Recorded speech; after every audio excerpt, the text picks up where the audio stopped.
Hello, aspirants, YouTube watchers, well wishers, and my loved ones. This is Suparas Jain, educator, mentor, and coach in English. Welcome to Everest Coaching Point. In this series of interviews, this particular series of interviews is a super duper hit, and there is an overwhelming response from the students' fraternity for no more number of interviews. Therefore, today I present you a very interesting personality, a personality who will be remembered for ages. Why? Because those previous interviews were quite different. They were peculiar, but this interview is going to really rock you. Why? Because I'm going to introduce a very, very diligent, a very assiduous, and at the same time, a person who has literally worked hard from grassroots levels to achieve his dream job, that is Junior Statistical Officer.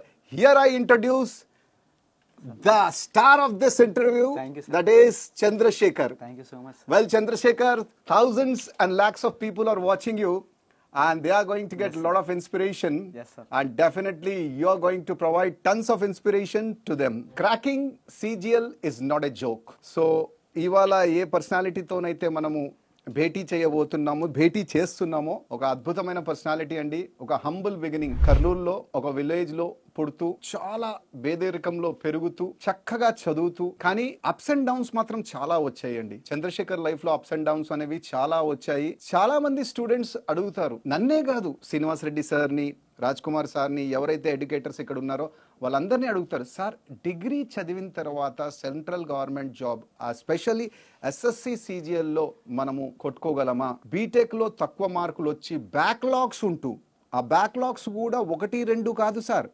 చాలా అనేకమైన backlogs. To be very frank, it can be 11. అలా backlogs ఉంటూ కూడా మనం సిజిఎల్లో income tax inspector కానీ JSO జాబ్ని కానీ మనం సాధించగలమా? దానికి లైవ్ ఎగ్జాంపుల్ మన ముందు కూర్చున్నారు sir Chandrasekhar garu. And definitely you are going to get comprehensive detailed narration from Chandrasekhar. Chandrasekhar, you are really very what you call inspiration personality for me also. ఎందుకంటే ఈ ఇంటర్వ్యూ చేయకముందు మీతో మాట్లాడితే నిజంగా నేను షాక్ అయిపోయా, బిలీవ్ చేయలేకపోయా ఈ పర్సన్ జేఎస్ఓ కొట్టగలడా అని. సో ఇంటర్వ్యూ స్టార్ట్ చేయకముందు please tell me something about yourself. Sir చెప్పే ముందు ఇంట్రడ్యూస్ చేసినందుకు చాలా థ్యాంక్స్ సార్. జైన్ సార్ అంటే మాకు ఒకే ఒక్క బాబ్ సార్, మాకు చాలా ఇష్టం సార్ అంటే. మీతో ఇంట్రడ్యూస్ చేయడం నాకు చాలా అదృష్టం సార్. ఇంకా సార్ నా విషయానికి వస్తే, మాది కర్నూలు డిస్టిక్ సార్. కర్నూలు డిస్టిక్లో పల్లెటూరు పెద్దమరివీడు విలేజ్, గోనేండ్ల మండలం మాది. చాలా గోనేండ్ల మండలం దగ్గర చాలా చిన్న విలేజ్ మాది. అక్కడి నుంచి అక్కడ పుట్టాను. 1 to 5th క్లాస్ దాకా అక్కడే చదువుకున్నాను. 5th క్లాస్లో ఏమైందంటే నవోదయ కోచింగ్ తీసుకొని నవోదయ సీట్ కొట్టాను. ఇంటి దగ్గరనే బనవాసి అని జస్ట్ ఒక 10 kilometers ఇంటి నుంచి. 5th to 10th దాకా అక్కడ చదివాను సార్. నవోదయలో చదివాను. మంచి బేసిక్స్ మంచిగా ఉంటుంది అంత ట్యూటోరియల్ మొత్తం. అక్కడి నుంచి ఏమైందంటే మళ్ళీ తర్వాత ఇంటర్కి విజయవాడకి వెళ్ళాను. ఇంటర్కి మా నాన్న విజయవాడ శ్రీ చైతన్య చేర్పించినారు సార్. ఓకే.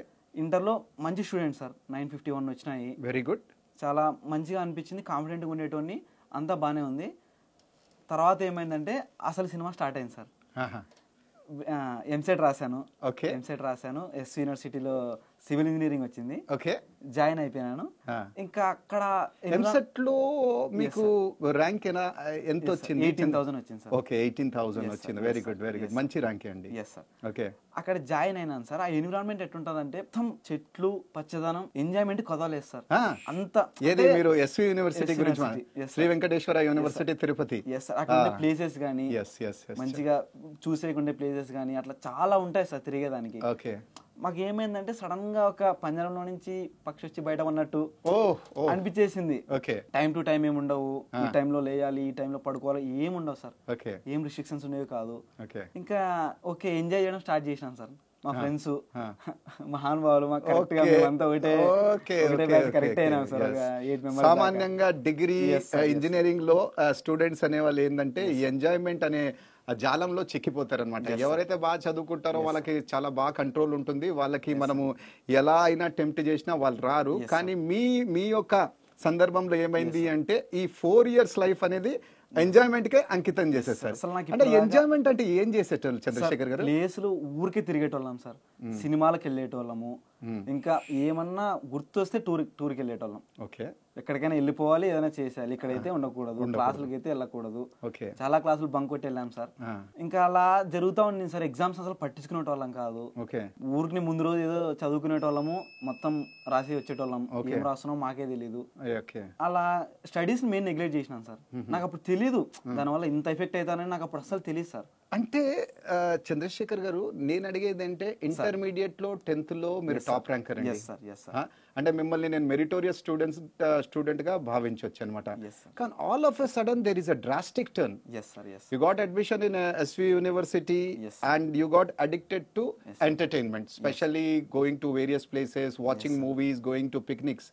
మీ అంతరాత్మ మిమ్మల్ని ఎక్కడ ధిక్కరించలేదు? అసలు నాకు అప్పుడు నా ఫ్యూచర్ ఎలా ఉంటుందో నాకు తెలియదు సార్. అసలు నేను ఈ ఫ్యూచర్ లో ఏమైతానో అవన్నీ ఏం లేదు. ప్రస్తుతానికి ఎంజాయ్ చేస్తున్నానా లేదా, ప్రస్తుతానికి ఎంజాయ్ చేస్తున్నానా, ఇంకా ఓన్లీ నాకు అది తప్పనిసి ఏం ఉండేది కాదు సార్. అది తర్వాత రోజు ఏం చేస్తున్నాను అంతే. ఈ రోజు ఇప్పుడు ఎక్కడ ఉన్నాను, తర్వాత రోజు ఏం చేస్తాను అంతే. ఇంకా నెక్స్ట్ నేను బీటెక్ అయిపోయిన తర్వాత ఎలా ఉంటాను ఏమి అవన్నీ ఏం నా మైండ్ లోకి వచ్చి ఏం లేదు. జాబ్ చేద్దాము, జాబ్ చేసిన తర్వాత పెళ్లి చేసుకుందాము, సెటిల్ అయిద్దాము, అసలు అక్కడ ఆ థాట్సే లేవు. ఆ థాట్స్ లేకుండానే జిఎస్ఓ పోస్ట్ కొట్టేశారు అనమాట సార్. అంటే తర్వాత చాలా మారిపోయినాను సార్, చాలా మారిపోయారు. ఓకే, ఈ ఎంజాయ్మెంట్ చేస్తూ చేస్తూ మరి ఈ ఇంజనీరింగ్ ఏదైతే మీరు బాగా చదువుకుంటున్నారు కదా, మరి ఇంజనీరింగ్ లో అన్ని సబ్జెక్ట్స్ క్లియర్ అయినాయా? లేదు సార్, లేదు సార్. నాకు టోటల్ గా ఒక 1-2 లో సార్, సెకండ్ సెమ్ తప్పనిస్తే ప్రతి సెమ్ లో బ్యాక్లాగ్స్ ఉన్నాయి సార్. ఒకటన్నా ఉంటుంది, లేకపోతే ఒకటి కంటే ఎక్కువ ఉండొచ్చు, కానీ ప్రతి సెమ్ లో ఉంది. టోటల్ గా 11 ఉన్నాయి sir. 11 backlogs? Yes sir. Oh my god, this is a cracker of an interview sir. నేను అందుకనే ఎప్పుడైతే ఈ ఇంటర్వ్యూ జరుగుతుందో అప్పుడు రెడ్డి సార్ ఇంకా రాజ్ కుమార్ సార్ కూడా మనతో పాటు ఉండే అనమాట. అప్పుడు నేను చెప్పానండి, ఈ ఇంటర్వ్యూ మాత్రం ఒక హిస్టరీని క్రియేట్ చేయబోతుంది, ఒక సంచలనాన్ని సృష్టించబోతుంది అనమాట. ఎందుకంటే చాలా మంది స్టూడెంట్స్ ఎవరైతే income tax inspector, GST inspector, preventive officer ఎవరైతే వాళ్ళు ఆ పోస్ట్ ని సాధించారో వాళ్ళ బ్యాక్గ్రౌండ్ ఎంత కొద్దిగో గొప్ప చాలా what you call meritorious background ఉండే అనమాట. కొందరు 10 to 30% వాళ్ళు యావరేజ్ బ్యాక్గ్రౌండ్, మిగతా వాళ్ళందరూ మెరిటోరియస్ బ్యాక్గ్రౌండ్. కానీ ఈ స్టోరీ మాత్రం నిజంగా చెప్తున్నా, ఎవరికైతే సెంట్రల్ గవర్నమెంట్ జాబ్ కొట్టాలని ఒక దృఢ సంకల్పం ఉందో వాళ్ళు మాత్రం ఈ ఇంటర్వ్యూతో ఇన్స్పైర్ అవ్వాలా. ఇన్స్పైర్ అయ్యి వాళ్ళు డెఫినెట్లీ చక్కగా ఒక ఛానలైజ్డ్ వే, ఒక క్రమబద్ధంగా వాళ్ళు కనుక ప్రిపేర్ అయితే nothing is impossible. The word impossible says I am possible, and there is a saying in English, when the going gets tough, the tough gets going అనమాట. The best example is Chandrasekhar అన్న. 11 backlogs అండి. చెప్పండి Chandrasekhar. Example ఏంటంటే sir, అంటే మాకు తెలిసిన అన్న అప్పటికి పాస్ అవుట్ అయిపోయి బ్యాంక్ కి ప్రిపేర్ అయ్యి ఉండేటోడు సార్. అన్న నేను అడిగాను ఎలా ప్రిపేర్ అవునా, ఏం సబ్జెక్ట్ ఉంటాయంటే నాకు చెప్పేటోడు సార్, యాప్టిట్యూడ్, రీజనింగ్ ఇలా ఉంటాయరా ఇంగ్లీష్ అని చెప్పేటోడు. నేను అప్పుడు యాప్టిట్యూడ్ అంటే కూడా నాకు తెలియదు సార్ ఏంటో. యాప్టిట్యూడ్ అంటే తెలియదు సార్, చెప్తే నమ్మరు, కానీ నాకు అప్పుడు అదే అడిగాను సార్. మా ఫ్రెండ్స్ నా పక్కన చాలా మంది ఉన్నారు, యాప్టిట్యూడ్ అంటే ఏంటని అడిగాను సార్. అంత లో నాలెడ్జ్ సార్ నాకు అప్పటికి. ఆప్టిట్యూడ్ అంటేనే తెలియదు. అలా ఆ స్టేజ్ నుంచి ఎస్ఎస్సి సిజిఎల్ లో ద బెస్ట్ పోస్ట్ ని మీరు క్రాక్ చేశారండి. Very good. The journey is very fantastic sir. Chandrashekar Rao గారి జర్నీ మాత్రం సూపర్ అండి. ఇది మీ అందరికి ఇది ఇన్స్పిరేషన్ అవ్వాలా. ఎందుకంటే ఏ స్టూడెంట్ అయితే ఎంటర్టైన్మెంట్ కి, ట్రిప్స్ కి, తర్వాత మూవీస్ కి అడిక్ట్ అయిన పర్సన్ లో ఒక భయంకరమైన మార్పు వచ్చిందనమాట. దాని తర్వాత అతను సంకల్పం తీసుకున్నాడు అనమాట, yes I have to do thing. అది ఏదో క్యాంపస్ ఇంటర్వ్యూ గురించి కూడా మీరు చెప్పారండి, దాని గురించి చేంజ్ ఎక్కడ వచ్చిందంటే సార్, లాస్ట్ 3 months మాకు క్యాంపస్ ఇంటర్వ్యూలు వచ్చాయి సార్. మా ఫ్రెండ్స్ దానికి అప్లై చేసేటోళ్ళు, నేను కూడా చేసేటోండి సార్.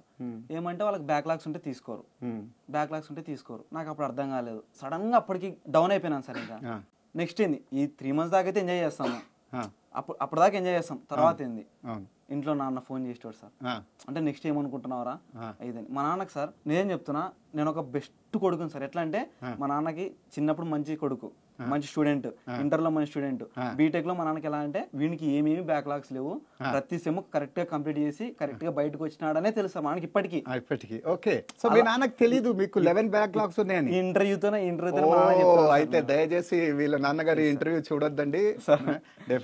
అంటే క్షమిస్తారు సార్. ఫాదర్ ఎప్పుడు క్షమిస్తారండి. అమ్మ నాన్నకి అసలు రిప్లేస్మెంట్ లేదు. The best thing God has provided to you is mom and dad. వాళ్ళ బ్లెస్సింగ్స్ తోనే నీకు జాబ్ వచ్చింది అనమాట. రిగ్రెట్ ఉంది సార్, మోసం చేస్తున్నాను నేను. నాకు ఎవరికి తెలిపి నాకు తెలుస్తుంది కదా సార్.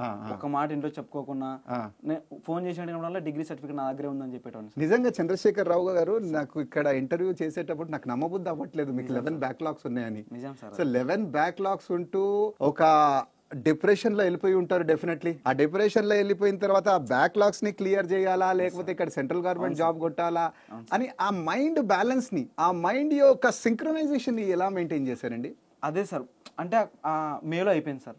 ఇంటికి వెళ్ళాను, ఒక 20 days ఇంట్లో గడిపాను సార్. తర్వాత ఏమైందంటే నెక్స్ట్ ఏం చేద్దాము, సాఫ్ట్వేర్ సైడ్ పోదామా లేకపోతే గవర్నమెంట్ సైడ్ వద్దామా. మా ఫ్రెండ్ దుష్యంత్ అని ఒక అబ్బాయి సార్, అబ్బాయికి తెలిసిన వాళ్ళు ఆల్రెడీ జిఎస్టీ ఇన్స్పెక్టర్ అయినారు సార్. ఇక్కడ ఎవరెస్ట్ లో చదువుకున్న అమ్మాయి, ఆమె జిఎస్టీ ఇన్స్పెక్టర్. ఇద్దరు అబ్బాయి, ఓకే, వాళ్ళిద్దరు జిఎస్టీ ఇన్స్పెక్టర్స్ అన్నమాట. వాళ్ళు సజెస్ట్ చేసినారు సార్, హైదరాబాద్ కి మీరు కోచింగ్ కి వెళ్ళండి. మరి నీకు అప్పుడు కాన్ఫిడెన్స్ వచ్చిందా? వాళ్ళు జిఎస్టీ ఇన్స్పెక్టర్ చెప్పడం అది ఇంపార్టెంట్ కాదు, మనకి 11 బ్యాక్లాగ్స్ ఉన్నాయి, ఈ బ్యాక్లాగ్స్ ని క్లియర్ చేయకుండా నేను హైదరాబాద్ పోయి ఎవరెస్ట్ కోచింగ్ పాయింట్ లో చేరి ఏం సాధిద్దామని? లేదు సార్, ఏమంటే ప్రస్తుతానికి ఏదో ఒకటి ఇంట్లో వాళ్ళు ఏమనుకోకుండా ప్రస్తుతానికి మనోడు మంచిగానే ఉన్నాడు, వానికి వదిలేద్దాము అనేలాగా వచ్చేసినాం సార్. మేము 7 members వచ్చినాం సార్. ఇక్కడికి 6 members వచ్చేసి ఆఫ్లైన్ తీసుకున్నారు, నేను ఒక్కటి ఆన్లైన్ తీసుకున్నాను. ఎందుకంటే నేను బ్యాక్లాగ్స్ అక్కడ కవర్ చేయాలి సార్. అవి ఇప్పుడు ఒకవేళ ఆఫ్లైన్ తీసుకుంటే ఇక్కడ క్లాస్ 7 members వచ్చారు హైదరాబాద్ కి, కలెక్టివ్ గా 7 friends వచ్చారండి. చూడండి సార్, ఈ యొక్క స్టేట్మెంట్ ని మీరు గమనించాలా. 7 friends వచ్చారు, 6 members ఆఫ్లైన్ లో రిజిస్ట్రేషన్ చేసుకున్నారు. ఉట్టి మన చంద్రశేఖర్ మాత్రమే ఆన్లైన్ లో రిజిస్ట్రేషన్ చేసుకున్నారు. ఎందుకంటే చంద్రశేఖర్ కి 2 రెస్పాన్సిబిలిటీస్ ఉన్నాయి. ఒకట 11 బ్యాక్లాగ్స్ ని క్లియర్ చేయాలా, ఇంకోట సిజిఎల్ మాత్రం ఎట్టి పరిస్థితిలో కొట్టాలి. ఎందుకంటే ఫాదర్ మదర్ తో ఛాలెంజ్ చేసి వచ్చాడనమాట. నాకు సత్తా ఉంది, నేను ఇంటికి కనుక వస్తే సెంట్రల్ గవర్నమెంట్ జాబ్ సాధించి 100% అప్పుడే వస్తా, లేకపోతే నేను ఇంటికి రాను. వెరీ గుడ్ సార్, అది సంకల్పం అంటే. అది 67 వచ్చినాయి సార్. 67 ఫస్ట్ మార్క్ లో. ఓకే, ఆ రోజు మా నాన్నకు ఫోన్ చేసి చెప్పినా నేను ఈసారి కొడతానని. నా లాస్ట్ మార్క్ టైర్ 1 లో 147 వచ్చినాయి సార్. అదే రోజు సెల్ఫ్ కాన్ఫిడెన్స్ ఏ రోజు నేను పోగొట్టుకోలేదు సార్. చంద్రశేఖర్, ఒక్కసారి ఇంటరప్ట్ చేస్తున్నాను. చాలా మంది స్టూడెంట్స్ చాలా డిసప్పాయింట్ అయిపోతా ఉంటారు, చాలా డిప్రెషన్లో వెళ్ళిపోతారు అనమాట. సార్ నాకు 60 నుంచి 70 అవ్వట్లేదు, 70 నుంచి 80 అవ్వట్లేదు, మార్క్స్ అనేది పెరగట్లేదు. సార్ మార్క్స్ అనేవి స్లోగా పెరుగుతాయి సార్, గ్రాడ్యువల్ గా పెరుగుతాయి సార్. ఒకటేసారి ఏదైతే మార్క్ పెరుగుతుందో అది ఎందుకు పనికి రాదనమాట. మన లైవ్ ఎగ్జాంపుల్ మన ముందు కూర్చున్న వాట్ యు కాల్డ్ చంద్రశేఖర్ అనమాట. ఫస్ట్ మార్క్ లో 67 మార్క్స్ వచ్చాయి, లాస్ట్ మార్క్స్ లో 147 వచ్చాయి. నాకు ఫస్ట్ మార్క్ 67 నుంచి లాస్ట్ మార్క్ 147 రావడానికి నేను 160 టెస్టులు రాసినాను సార్. 160 విత్ ఇన్ నాకు మళ్ళీ 3 months లో రాసినాను సార్ అవి. సో చంద్రశేఖర్, నాకు చాలా యూజ్ అయినాయి సార్. డెఫినెట్లీ ఈ పాయింట్ ని కూడా you have to note this point that mock exam played a very sheet anchor role. చాలా మంది students mock exams they try to underestimate it. They feel that I can do at any point of time in my preparation, but I'm sorry to say mock is very essential. A single mock a day, you are a winner. You are an out and out winner. 160 mock exams Chandrasekhar రాశాడు అనమాట. ఆ చంద్రశేఖర్ ఆ mock exams కూడా మరి Everest వే రాసారా లేకపోతే text book లో online అవి కూడా రాశారు మనతో? మన మాక్ ఎగ్జామ్స్ తో పాటు టెక్స్ట్ బుక్ కూడా రాశారనమాట. Okay okay. సో చంద్రశేఖర్ గారు, స్కూల్ లైఫ్ ఈ బ్యాక్లాగ్స్ ని పక్కన పెడదాం. ఇప్పుడు ఈ సెంట్రల్ గవర్నమెంట్ జాబ్ కొట్టాలనేది మీకు ఇద్దరు అన్నలు ఇన్స్పిరేషన్ అనమాట. అన్నలు ఎవరైతే ఉన్నారో వాళ్ళు ఎవరెస్ట్ లో చదివి జిఎస్టీ ఇన్స్పెక్టర్ పోస్ట్ ని సాధించి మిమ్మల్ని ఇక్కడ ఒక మంచి ఉద్దేశంతో పంపించారనమాట. సో నువ్వు కూడా లైఫ్ లో మంచి ప్రాస్పారిటీని పొందాలా, ఆ సెంట్రల్ గవర్నమెంట్ జాబ్ నువ్వు కూడా పొందాలా అనేసి ఆశీర్వచనాలతో ఇక్కడ పంపించారు. సో దాని తర్వాత హైదరాబాద్ వచ్చిన తర్వాత ఏం జరిగింది? నేను అంటే జూలైలో ఇక్కడ ఆన్లైన్ కోర్స్ తీసుకున్నాను సార్. ఓకే, ఏ జూలైలో? 23 జూలైలో సార్. ఓకే, 23 జూలైలో. కానీ క్లాసులు వినేటోని కాదు సార్, నాకు ధ్యాస అంతా అవి అయిపోయి చేసుకోవాలి ఒక తీసుకొని పెట్టుకున్నాను అంతే. అట్లా డిసెంబర్ దాకా నాకు బ్యాక్లాగ్ రావడానికి అయిపోయింది సార్. తిరుపతికి వెళ్తా అంటే వస్తాంట బ్యాక్లాగ్ రాసేసి ఇక్కడ ఉంటాంటి సార్. తర్వాత ఇంకా ఏమైందంటే ఇంకా మేలో నుంచి గట్టి కూర్చోవాలి, మన దగ్గర టైం లేదు. అప్పుడు ఎలక్షన్ టైం సార్, మెయిన్గా 24 ఎలక్షన్స్. అప్పుడు అది ఏమైందంటే కొంచెం పోస్ట్పోన్ అయింది సార్ మన ఎగ్జామ్. మామూలుగా అయితే జూన్లో జరగాల్సింది, సెప్టెంబర్లో జరిగింది. నాకు దొరికిందే ఛాన్స్ అనుకున్నాను సార్. ఈ ఛాన్స్ మటుకు వదులుకోకూడదు, లైఫ్లో రిగ్రెట్ అవుతా అని ఫస్ట్ టైం సార్ మేలో నాకు గుర్తుంది సార్. నేను బాగా టైం టేబుల్ ఫస్ట్ టైం వేసుకుని చదివింది అప్పుడే సార్. మేలో నుంచి ఎప్పుడైతే ఫస్ట్ టైర్ 1 అటెంప్ట్ ఇస్తానో అప్పుడు దాకా సార్. మే నుంచి సెప్టెంబర్. Yes sir. అక్కడ మీ అంతరాత్మ మీతో మాట్లాడింది అనమాట. ఇప్పుడు డూ ఆర్ డై సిచ్యువేషన్. అంతే sir, do or die situation. తెలుసుకుంటే ఈ బ్యాక్లాగ్స్ ఏవైతే ఉన్నాయో అవి క్లియర్ అయిపోయినాయి. ఎస్ సార్, అప్పటికంతా రిజల్ట్ వచ్చేసినాయి సార్, పాస్ అయిపోయినట్టు. Super, congratulations. అందుకే సార్ నాకు ఫ్రీ అయిపోయినా. అప్పుడు ఫ్రీ అయిపోయినాను సార్ నేను. 11 బ్యాక్లాగ్స్ యొక్క ఏదైతే భారం నెత్తి మీద పెట్టుకుందో ఆ 11 బ్యాక్లాగ్స్ ని చక్కగా చదివి క్లియర్ చేసేసి ఇప్పుడు బికాస్ ఎలక్షన్స్ ఉన్నాయి, పోస్ట్ పోన్ అయినాయి కాబట్టి సెప్టెంబర్ మే నుంచి సెప్టెంబర్ దాకా సాలిడ్ గా ప్రిపేర్ అయ్యారు. ఎలా గుర్తుంది సార్ అసలు మార్నింగ్ ఈ ఒక 5 months గురించి మీరు చక్కగా డీటెయిల్ గా చెప్తే డెఫినెట్లీ ఎవరైతే ఈ వీడియోని వాచ్ చేస్తున్నారో, ఎవరైతే ఆస్పిరెంట్స్ కి సెంట్రల్ గవర్నమెంట్ జాబ్ కొట్టాలని తపన ఉందో, వాళ్ళ డ్రీమ్ ఉందో, డెఫినెట్లీ ఇది చాలా చాలా ఉపయోగపడుతుంది. దీన్ని కొద్దిగా డీటెయిల్ లో చెప్తాను సార్. సార్ ఒక రోజుకి 12 hours పెట్టుకున్నాను సార్, ఖచ్చితంగా నేను స్టడీ హాల్లో గడపాలి అని. 12 hours, ఎందుకంటే నా దగ్గర టైం లేదు, గడపాలి. ఎందుకంటే ఒకవేళ టైం ఉండింటే అది వేరే లెక్క సార్, నా దగ్గర టైం లేదు. డివైడ్ చేసుకున్నాను సార్ 3 hours.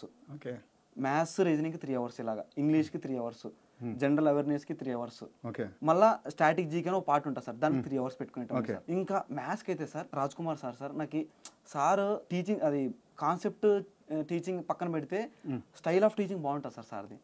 నాకు చాలా అట్రాక్ట్ అయ్యాను సార్. యూట్యూబ్ లో చాలా మందిని చూసినాను సార్.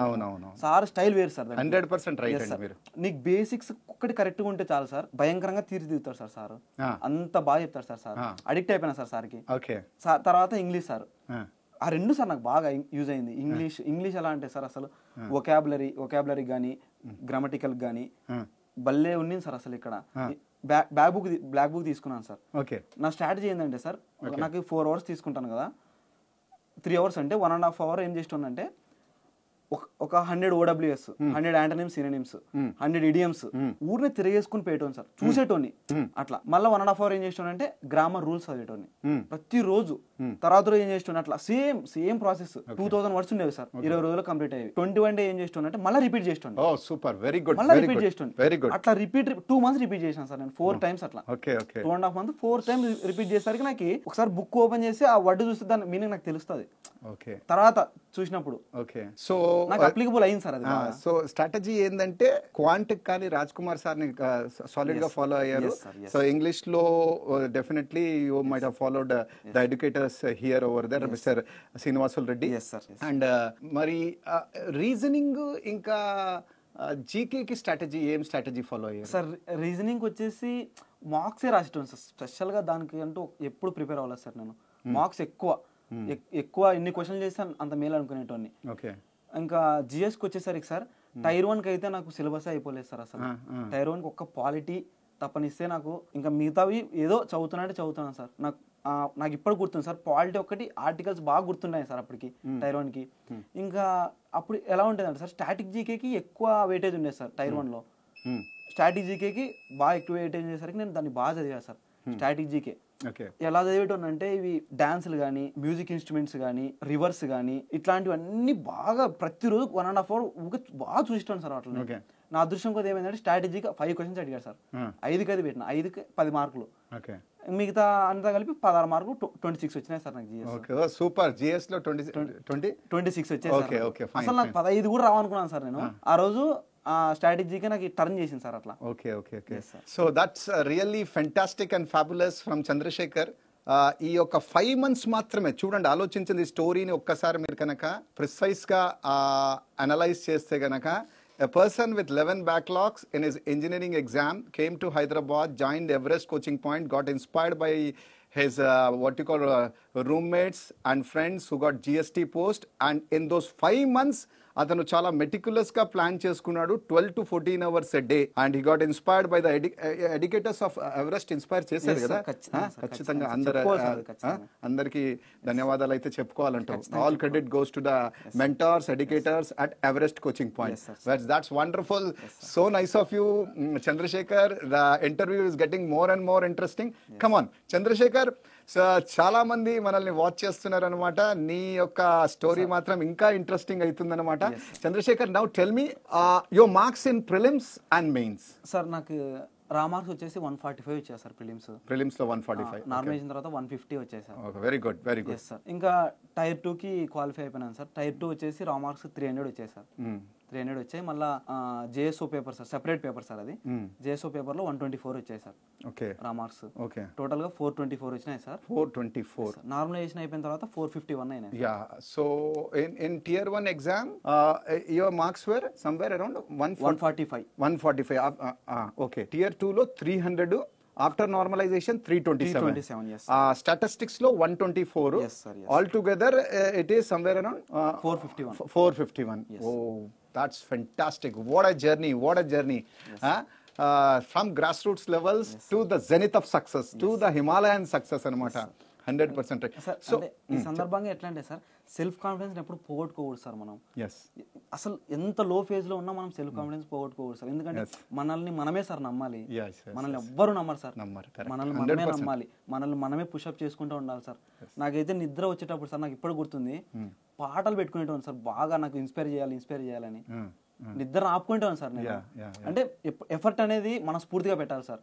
ఏదో పెట్టామన్నట్టు కాదు, కానీ ఎఫర్ట్ నీకు తెలుస్తుంది సార్, అది నీ మనసాక్షి చెప్తాది అప్పుడే నువ్వు కరెక్ట్ పెడుతున్నావా లేదా.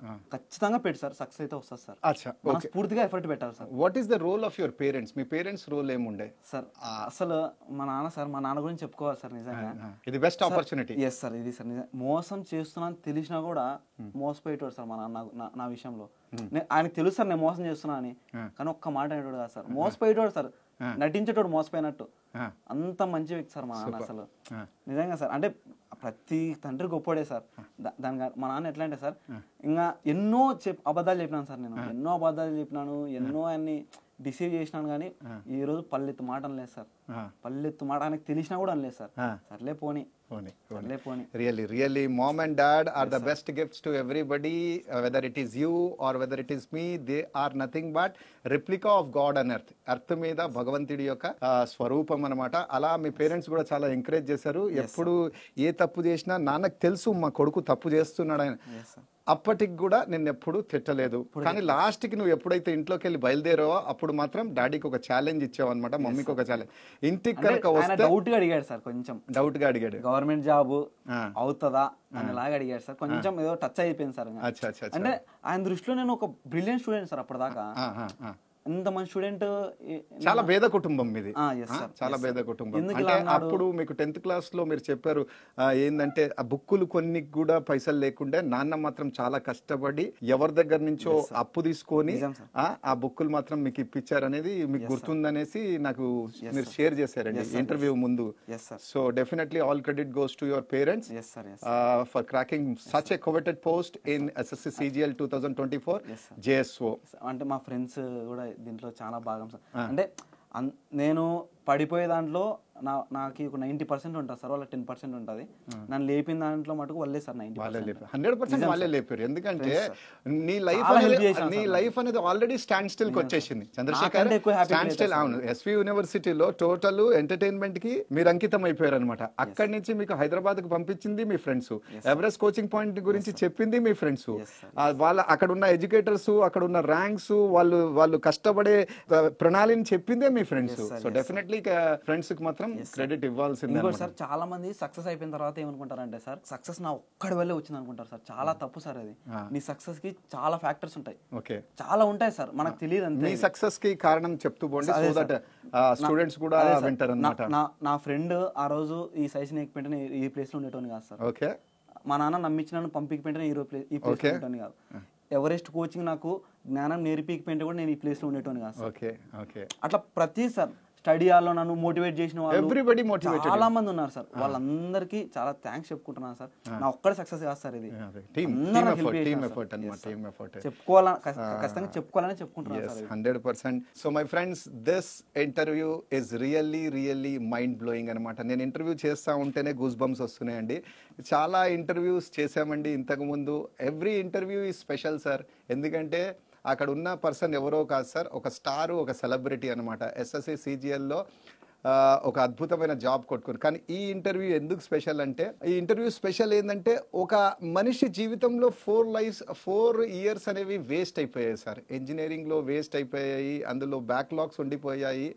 కానీ ఆ డిప్రెషన్ని డిఫీట్ చేస్తూ, ఆ డిప్రెషన్ నుంచి బయట వస్తూ, ఛాలెంజ్ తీసుకొని వచ్చి ఒక జాబ్ కొట్టడం అనేది something which is really phenomenal అండి. All credit goes to Chandrashekar. And Chandrashekar, I would also, చాలా మంది స్టూడెంట్స్ అడుగుతూ ఉంటారు ఒక టిప్స్ ట్రిక్స్ అవన్నీ అడుగుతూ ఉంటారు. నేను పర్సనల్ గా భావించేది ఏంటంటే there is no short cut to success. Short cut కి success, there is no short cut అనమాట. డెఫినెట్లీ ఎఫర్ట్ పెట్టాలా, హార్డ్ వర్క్ చేయాలా. ఒక సో ఏమైనా స్పెషల్ గా యూట్యూబ్ ఛానల్స్ ని కానీ, వీడియోస్ ని కానీ, బుక్స్ ని కానీ ఇంగ్లీష్ కి మీరు మెయిన్, బికాజ్ నేను కూడా ఒక ఇంగ్లీష్ ఫ్యాకల్టీ కాబట్టి డెఫినెట్లీ నా మనసులో కూడా ఒక చిన్న what you call iota of anxiety ఉందన్నమాట. ఇంగ్లీష్ కి ఏం చేసేవాడు సార్? బయట అయితే ఎక్కడ తీసుకోలేదు సార్, మొత్తం ఎవరెస్ట్ సార్. మొత్తం ఎవరెస్ట్. బయట అయితే ఎక్కడ తీసుకోలేదు. అచ్చా, మ్యాథ్స్, రీజనింగ్, ఇంగ్లీష్ సార్ అసలు బయట ఎక్కడ తీసుకోలేదు. జిఎస్ కొంచెం. ఇంగ్లీష్ ఎలా చదివేవారు? ఇంగ్లీష్ అంటే మెయిన్ అంటే ఏ ఛానల్, ఏమైనా స్పెషల్ గా ఏమైనా ఛానల్ చూసేవారా, లేకపోతే ఉట్టి ఎవరెస్ట్ లో ఉన్న ఫాలో అయిపోయింది సార్. ఓకే, తర్వాత వొకాబ్ ది మాక్ ఎక్స్ప్లెయిన్ చేస్తారు కదా సార్, మాక్ ఎక్స్ప్లెనేషన్ అది, దాంతో పాటు సార్ది గ్రామటికల్ ది, ఓకే, రెండు బాగా ఫాలో అయిపోయింది sir. Okay. So 160 mock exams రాశారనమాట. That's very very fantastic effort. చాలా మంది స్టూడెంట్స్ మాక్ ఎగ్జామ్స్ ని అండర్ ఎస్టిమేట్ చేస్తా ఉంటారు. Marks are absolutely fantastic. Yes, sir. So my friend, very pious, noble, generous, from a humble beginning, from a small town, not town, Pallatur అని చెప్పొచ్చు, from Kurnool. ఎవరైతే 10th లో topper, inter లో topper, but engineering లో 11 backlogs తోని ఒక అద్భుతమైన విజయాన్ని సాధించే Chandrasekhar. So before we wind up this interview, మీరు ఈ slow learners, average learners, so ఎవరైతే బాగా చదువుతున్నారో వాళ్ళకి ఆల్రెడీ స్ట్రాటజీస్ తెలుసు, నంబర్ ఆఫ్ ఛానల్స్ వాళ్ళు వాచ్ చేస్తూ ఉంటారు, వాళ్ళకి ఏ టు జెడ్ తెలుసు, వాళ్ళకి మనము అంత ఎక్కువగా మనం ఏం చెప్పలేం. కానీ స్లో లెర్నర్స్ కి, యావరేజ్ లెర్నర్స్ కి, ఎవరైతే ఎవరెస్ట్ కోచింగ్ పాయింట్ లో చదువుతున్నారు, ఇంకా వేరే ఐసోలేటెడ్ ప్లేస్ తో వస్తున్నారో వాళ్ళకి ఏం చెప్పాలనుకుంటున్నారు? ఏం లేదు సార్, స్లో లెర్నర్స్ అని నా కాన్సెప్ట్ ఎప్పుడు లేదు సార్. ఎందుకంటే వాళ్ళు కొంచెం టైం తీసుకుంటే ఖచ్చితంగా రీచ్ అవుతారు సార్. ఏమంటే ఎఫర్ట్ పెట్టే దాంట్లో కొంచెం అటు ఇటు అవుతారు, కానీ పూర్తిగా ఎఫర్ట్ పెడితే అవుతుంది సార్. అంటే నీకు ఇప్పుడు 2 అవర్స్లో చదివేది 4 అవర్స్ పడుతుంది, 3 అవర్స్లో చదివేదానికి చూడాలి సార్. మెల్లగా స్పీడప్ చేసుకోవాలి సార్. ఒకేసారి నువ్వు 4 అవర్స్ చదివేది 1 అవర్స్లో చదవమని చెప్పట్లేదు సార్. మెల్లగా స్లోప్ చేసుకుంటూ పోవాలి సార్. నేనైతే స్టార్టింగ్లో అదే సార్ చేసింది. ఓకే, నాకు అర్థం కాకపోయినా ఏమైనా కొంచెం మెల్లగానే సరే మెల్లగా స్పీడప్ చేసుకుంటూ పోయేటాను సార్. టేబుల్స్ కూడా సార్ ఫస్ట్ లో చదివేటప్పుడు చాలా అంతగా ఎక్యువేట్ కాదు సార్. స్టార్టింగ్ సడన్ గా ఇప్పుడు 4 ఇయర్స్ మైండ్ ఆప్షన్ లో పెట్టినాను సార్ నేను. సడన్ గా ఇప్పుడు దానికి మైండ్ పని చెప్తే అది వినదు సార్. అందుకే దానికి మెల్లగా దాన్ని ట్రైనింగ్ ఇచ్చినాను సార్. ఇట్లా మెల్లగా ట్రైనింగ్ ఇచ్చి నా దాంట్లో తెచ్చుకున్నాను సార్, దాన్ని నా కంట్రోల్లోకి. అట్లా సార్ వాళ్ళ ఏం అనేది ఉండదు సార్. నువ్వు స్లోవా, వాళ్ళు ఎట్లా సెల్ఫ్ కాన్ఫిడెన్స్ సార్. మీరు సెల్ఫ్ కాన్ఫిడెన్స్ సార్. వాళ్ళు ఎట్లా అనుకుంటారంటే వేరే కాంపిటీషన్. ఒక చిన్న ఇంటరప్షన్, సెల్ఫ్ కాన్ఫిడెన్స్ అనే వర్డ్ మీరు మాట్లాడారు చంద్రశేఖర్ గారు. మరి ఈ సెల్ఫ్ కాన్ఫిడెన్స్ ఇంజనీరింగ్ లో ఎందుకు లేకుండా? అప్పుడు అసలు నాకు తెలియదు సార్. నాకు అసలు లైఫ్ ఇటు ఉంటుందని నేను అప్పుడు ఊహించలేదు సార్. నా ఫ్యూచర్ ఇలా అవుతానని నాకు అప్పుడు తెలియదు సార్. ఓన్లీ ఎంజాయ్ చేయడం అంతే. ఎంజాయ్ చేయడమా, తినడమా, పడుకోవడమా. అచ్చా, ఇక్కడికి వచ్చిన తర్వాత ఈ ట్రాన్స్ఫర్మేషన్, ఈ ట్రాన్సిషన్ అంతా జరిగిందనమాట. సో చక్కగా చదువుకోవాలని చెప్తున్నారు మీరు. అంతే సార్. సెల్ఫ్ కాన్ఫిడెన్స్ లైఫ్ లో చాలా లో ఉంటాయి సార్, ప్రతి ఒక్కరి లైఫ్ లో ఉంటుంది సార్. ఒక్క ఛాన్స్ వస్తుంది సార్, ఒకే ఒక్క ఛాన్స్ వస్తుంది, అప్పుడు ప్రూవ్ చేసుకోవాలి సార్. అప్పటికి నువ్వు ప్రూవ్ చేసుకోకపోతే అది నీకు మన మూర్ఖత్వం సార్. అంతే. అప్పుడన్నా ప్రూవ్ చేసుకోవాలి సార్ మనం. అది లైఫ్ లో ఒకే ఒకసారి సీరియస్ అయితే సార్. లైఫ్ చాలా బాగుంటుంది. నిజంగా అండి, ఇంటర్వ్యూ చేస్తా ఉంటే నాకు చాలా బాగా అనిపిస్తుంది. ఎంత ఇన్స్పైరింగ్ స్టోరీ అంటే, అసలు మామూలుగా ఫెయిల్ క్యాండిడేట్స్ని అయితే చాలా చిన్న చూపు చూస్తారండి సొసైటీలో. అసలు ఇతను ఫెయిలియరు, అతనితో మాట్లాడరు, ఇంట్లో సరిగా రెస్పెక్ట్ దొరకదు, ఫ్రెండ్ సర్కిల్లో రెస్పెక్ట్ దొరకదు, చాలా బ్యాడ్గా బిహేవ్ చేస్తారండి. కానీ చంద్రశేఖర్ ఎక్కడ డిసప్పాయింట్ అవ్వలేదు. ఆ డిప్రెషన్లోకి వెళ్ళి బయటికి వచ్చాడనమాట. వచ్చి ఎవరెస్ట్ కోచింగ్ పాయింట్లో కోచింగ్ తీసుకున్నాడు. JSO post it is not a joke sir, it's not a joke. JSO పోస్ట్ని అందులో స్టాటిస్టిక్స్లో 124 వచ్చాయండి. ఆ స్టాటిస్టిక్స్ ఎన్ని రోజులు చదివారండి మీరు? స్టాటిస్టిక్స్ 2 months, ఓన్లీ 60 daysలో 124 వచ్చాయండి స్టాటిస్టిక్స్లో. స్పెషల్ కోచింగ్ అంటూ ఏం తీసుకోలేదు. ఓన్లీ మన వీడియోస్ ఎవరైతే మనకి ప్రొవైడ్ చేశారో, సార్ ప్రొవైడ్ చేస్తారో దాన్ని ఫాలో చేస్తూ 124 యూ గాట్ ఇన్ స్టాటిస్టిక్స్ అనమాట. So final question before we wind up, the most fantabulous, the most high octane interview. The interview is not special because he has got a JSO job. The interview is special because of his story. ఈ story మాత్రం మీరు ఏ YouTube channel అయినా చూడండి, ఎక్కడ దొరకదు sir. After so many failures సక్సెస్ని పొందాడనమాట. So ఎవరైతే students అనుకుంటారో నేను నా లైఫ్లో చాలా ఫెయిలియర్స్ ఉన్నాయి, నేను జాబ్ కొట్టలేను, వాళ్ళకు మాత్రం this interview is going to be a game changer. This interview is going to be a inspiration. Last question, ఈ టోటల్ జర్నీ హైదరాబాద్ లో ఎవరెస్ట్ కోచింగ్ పాయింట్ లో Tier 1 నుంచి Tier 2 దాకా ఎంత సమయం పట్టింది? మొత్తం Tier 1 కి ఒక 3 months పట్టింది సార్. 3 months only? 3 months అంటే బాగా తరవుగా ఇంకా టైం టేబుల్ పెట్టుకొని 3 months. ఎందుకంటే చాలా మంది యూట్యూబ్ వాచర్స్ దీన్ని వాచ్ చేస్తున్నారు, మన ఆస్పిరెంట్స్ వాచ్ చేస్తున్నారు, మన స్టూడెంట్స్ వాచ్ చేస్తున్నారు, మన లవ్డ్ వన్స్ వాచ్ చేస్తున్నారు. అందరూ ఎవరైతే జాబ్ కొట్టాలని ఒక అద్భుతమైన సంకల్పం ఉందో అందరూ వాచ్ చేస్తున్నారు. సో డెఫినెట్లీ ఒక మంచి నేను ఏమంటాను సార్, టైం అనేది గొప్పదే సార్, నేను ఒప్పుకుంటాను. ఎక్కువ టైం పెడితేనే కొడతామనేది చాలా తప్పు సార్. ఉన్న టైంలోనే కరెక్ట్ ఎఫర్ట్ పెడితే వస్తుంది సార్. కరెక్ట్ ఎఫర్ట్ పెట్టాలి సార్. అదే సార్ మనకు ల్యాక్. ఇప్పుడు ఆ ఎఫర్టే ఉండదు సార్. ఎఫర్ట్ లేకుండా నువ్వు సంవత్సరాలు కూర్చుంటే ఏం లాభం సార్? ఎఫర్ట్ పెట్టి కరెక్ట్ టైంలో కూర్చుంటే ఖచ్చితంగా వస్తుంది. మీరు చెప్పారు జూలై 2023లో వచ్చారు. సో సెప్టెంబర్ 2024లో total 1 year 3 months or whatever be, అందులో మీరు టోటల్ SSC CGL లో ఒక అద్భుతమైన పోస్ట్, ఒక చెరిస్డ్, ఒక సెలబ్రేటెడ్, ఒక మోస్ట్ సార్ట్ ఆఫ్టర్ పోస్ట్ JSOని కొట్టారు sir. So that is really mind blowing. Very humble personality sir. మీరు చూస్తేనే మీకు అర్థమైపోతుందేమో. Very humble personality. జస్ట్ చెప్పామన్నమాట, చెప్పలేదు కూడా సార్. అతను స్వయంగా కర్నూలు నుంచి వచ్చాడు. సార్ మీకు చాలా థ్యాంక్ఫుల్ గా ఉన్నాను, చాలా గ్రేట్ఫుల్ గా ఉన్నాను, నా గ్రాటిట్యూడ్స్ అర్పితం చేయడానికి ఇక్కడికి వచ్చాను. సో అప్పుడు మేము అడిగాము ఒక్క చిన్న ఇంటర్వ్యూ ఇస్తామంటే విత్ ఇన్ చూడండి సార్, అసలు అతను చాలా టైర్డ్ గా ఉన్నప్పుడు. ఇంకా వన్ మోర్ థింగ్ మీరు అప్రిషియేట్ చేసేది ఏంటంటే ప్రస్తుతం స్టూడియోలో పవర్ లేదు sir. This particular show is going on only on inverter. Our dedication, his hard work has combinedly given what you call success anamata. So thank you so much Chandrasekhar, thank you, sir, for being with us in the studios. And you are an inspiration to lakhs of people who have got so many failures in their life. But if you have the dedication, if you have that perseverance, if you have that clairvoyance, and if you have that guts and the fire in your belly, you can definitely get huge success. Because I believe in only one simple mantra: there is no shortcut to success. When the going gets tough, the tough gets going. Because successful people don't do different things, they do things differently. So I'll be back again with one more interview. Till then, keep enjoying, keep chilling, and keep sharing this video with your friends. Thank you so much. Thank you, Chandrasekhar. Thank you, sir.